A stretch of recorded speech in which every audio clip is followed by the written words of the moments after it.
Hey folks, I've got a really fun and basic quilting tutorial for all of us today. That's right, I'm going to take our basic basket weave quilt from a few tutorials back. We're going to put it under the table mounted domestic machine and we're going to do ourselves some really basic straight line but free motion quilting. Are you ready? Let's get stitching.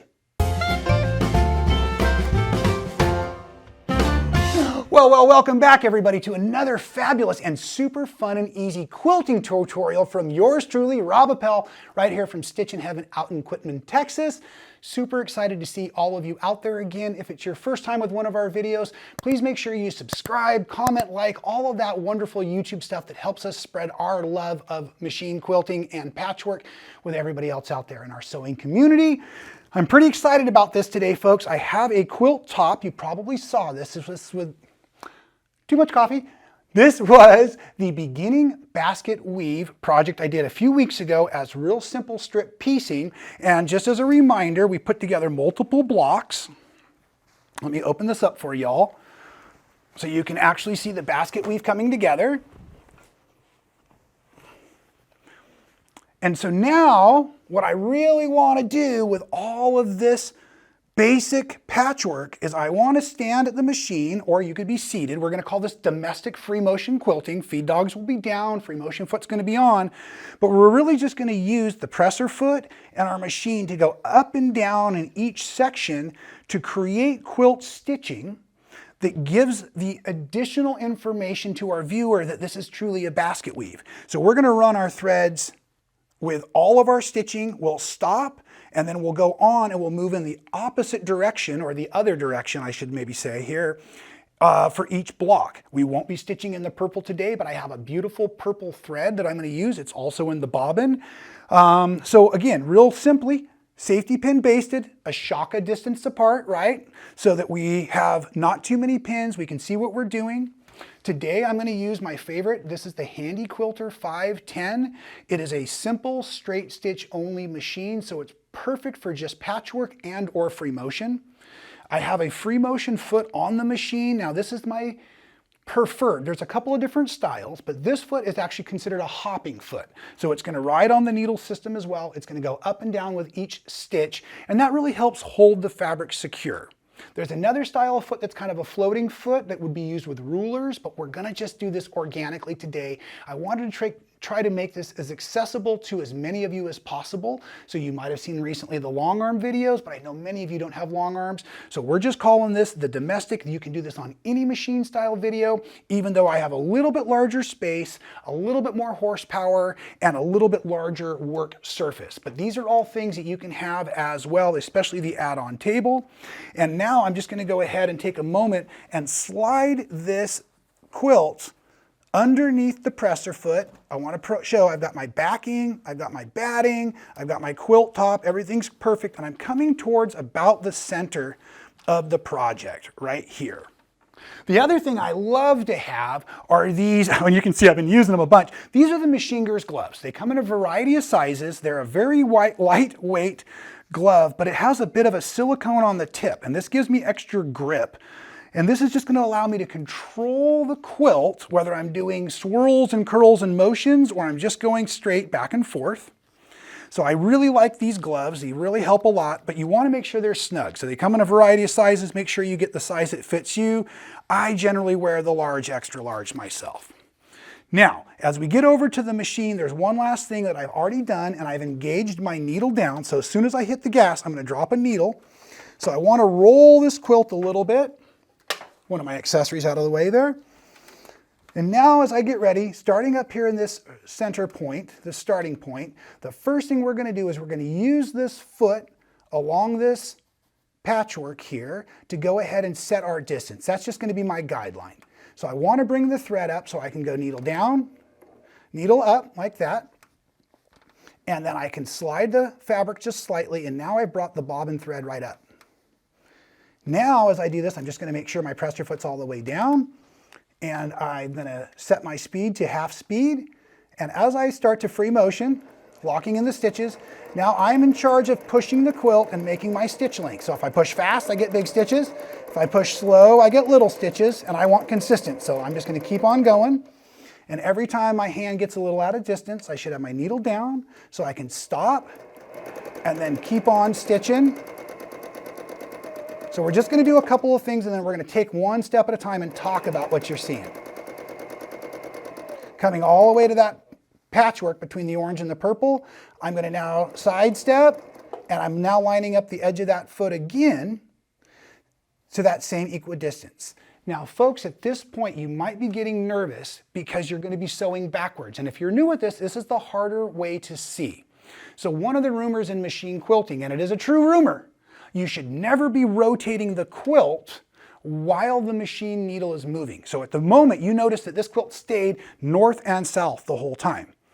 But let's say I really felt like I couldn't see what I wanted to do right here. Now this is obviously not efficient, but it is workable. The needle is down, the needle is stopped. I can pick up the whole quilt and I can actually rotate it, folks. Look at this. Okay? See how easy that was? Now I've got that whole thing so I can see it again.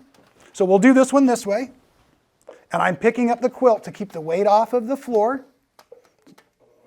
And now again, with my hands nice and wide, I'm gripping my fabric and I'm just kind of keeping a nice even pace. And as my hands get past the needle, I need to stop and bring them back over here.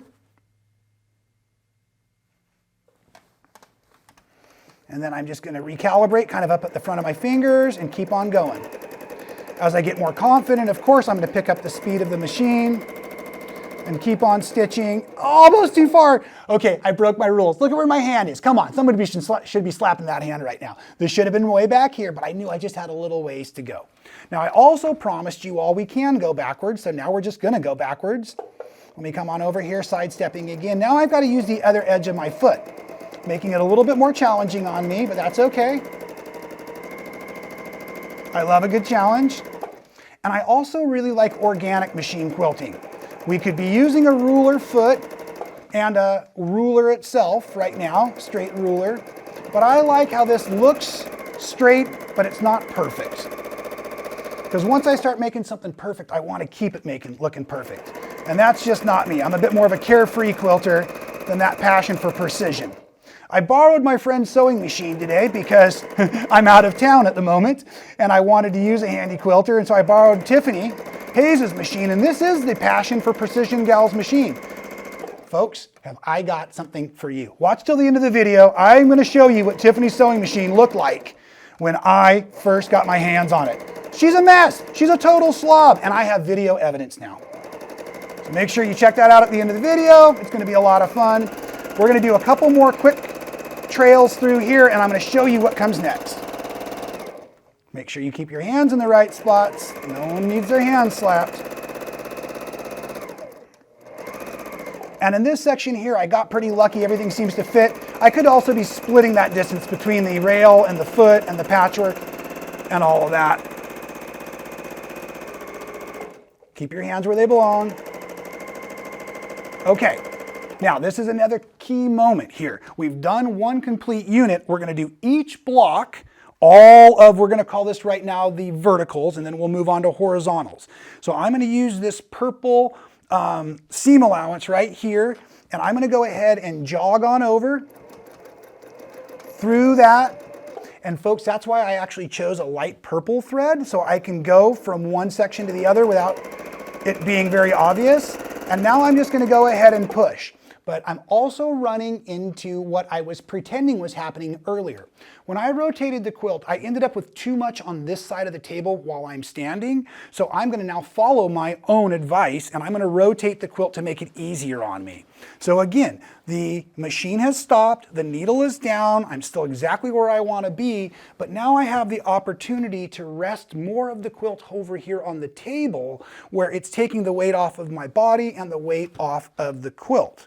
I didn't point out earlier, but with the machine having needle down function, that also helps keep from having the quilt get pulled off of the table or in any one direction if you let your hands off of the quilt. I keep talking about keeping your hands in the right spot, but let's be directors, okay? We're going to take our hands, we're going to make our director's marker here, and we're going to come on over and we're going to frame into the center of that needle for a little while. This is very effective, I should say. I was going to say much more effective, but it works great when you're doing your swirls and swoops and pea pods and pebbles and stuff. But what I'm trying to do is pull my fabric nice and secure, keeping everything as nice and easy to work with and see as possible. If I wasn't talking so darn much, it would be a very fast machine quilting project. Let's try that one.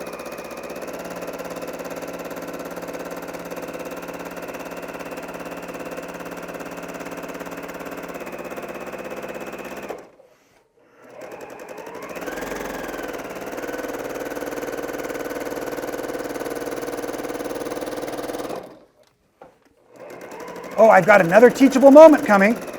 Now I've got a safety pin. I'm never going to stitch up to the safety pin, but now that I've passed it, technically, folks, this fabric has been basted together. So the quilt backing, the quilt batting, and the quilt top are completely secure. So this safety pin is no longer doing its job, so I can remove it, okay, so that I don't strike it. As a matter of fact, this safety pin really isn't doing a job anymore for me, and nor is this safety pin up here. So the other thing I like to do is take little breaks between each row. It helps me relax my shoulders if I'm seating. It helps me kind of wiggle out my buns a bit if I need to, but it also gives me the opportunity to tidy up the areas I'm working. I'll often keep scissors real handy so that I can cut away any of these thread tails that I have, and I will make sure that I don't get anything within the field of the quilt that could be disastrous later. And it's just kind of a little bit of a mental break as well, especially some of you who might be feeling a little anxious about your quilting. Okay, so now we're just going to go ahead and stitch on up to that next seam allowance. I believe I have another pin maybe waiting for me up there. I do. So again, same old, same old. When I see it, once I'm within about an inch from it, I can pull it out of the way. It's done its job. Come on over along that purple, and we're just going to, again, split the difference between the purple thread and the purple fabric. Come on down.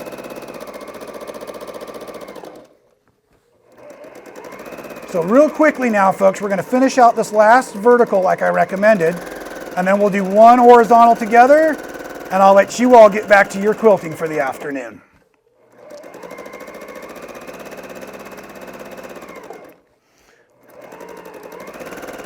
And as basic as this quilting may seem, the more we practice and the more we stitch in our free motion mode, the better we get, the smoother we get, the more consistent we get. And the key to amazing free motion motifs and designs is being able to do one, or I should say both, styles of stitches, straight and curved. And right now we are mastering rhythmic straight stitching without a ruler by having a small space to work in, a small motif to focus on, and a plan to get us to the end.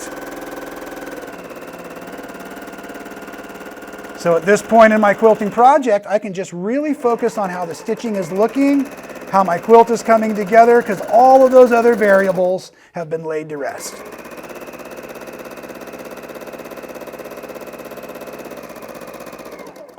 Okay, now folks, check this out. Right here, we've got this really cool X-cross that we talked about in the original patchwork building video. This I really think helps bring together the look of the basket weave. But folks, I was building you an escape plan the whole time. Because we have all four seams going, watch what we can now do. I'm going to go ahead and run on through, and I'm not moving my quilt. North is still north. So I'm going to follow that little seam allowance to the best of my ability, and then the other one that was right there, and lo and behold, folks, look where you're at. You are now on a corner facing the opposite direction. And when I said the key to straight stitching was one of the elements to improved machine quilting, well, if you can go up and down, we also need to be able to go side to side. So I'm not going to rotate the quilt. I'm going to actually go side to side to practice that motion as well. So let's do one of these together and we'll call it a day. What do you think? Watching the top of my foot now as my guide.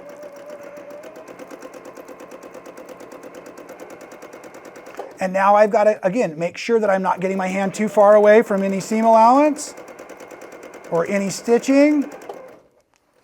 And it's not as comfortable yet, right? It's the first time on this quilt I've done this direction, so I'm going slower. And now I can start to improve my speed, my rhythm. Okay, folks, let's talk about it because it happened, right? You might be able to see it here and you might be able to see it here. One of the things I was doing was I was not pulling the fabric taut enough. So when the needle stopped and it was up, the quilt moved. So what I really need to do is come in here, get everything nice and fluffy and taut, and then the key is I stitch in this side-to-side motion. Before I can release my hand, I have to let the needle completely stop. Now I can pull this hand out of the way, bring this one over, and as I start again, I'm not going to get that wicked jog like I did on those first two. Keep it secure until the needle has completely come to a stop.